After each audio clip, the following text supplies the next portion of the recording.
আসসালামু আলাইকুম। আসলাম গ্রামে, প্রকৃতির মাঝে। এত সুন্দর মনোমুগ্ধকর দৃশ্য। এই যে ঝিঙ্গা ফুল, না ঝিঙ্গা না, সরি, দুন্দুল ফুল।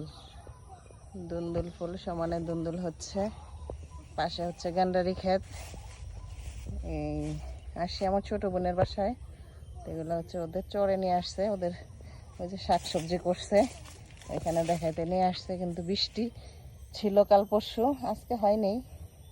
তারপরও একটু কাদা আছে আর কি।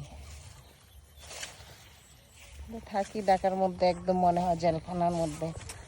চারপাশে বিল্ডিং আর বিল্ডিং, খোলামেলা কোথাও যেতে পারি না। তো এখানে গ্রামে আসলে মনে হয় জেলখানা থেকে ছুটি মানে ছাড়া পাইছি, চলে আসি সবুজ শাকসবজি খেতে। এই এটা একটা বিল, বিলটা এখন শুকায় গেছে, এই বর্ষার মধ্যে ভরে যাবে। এই বিলের পাশে শাকসবজি করছে মানুষ সবাই, যার যার জায়গা শেষে একটু একটু করে করছে। অনেক সুন্দর জায়গা। এই যে গ্যান্ডারি ক্ষেতের মাঝখানে চলে আসলাম।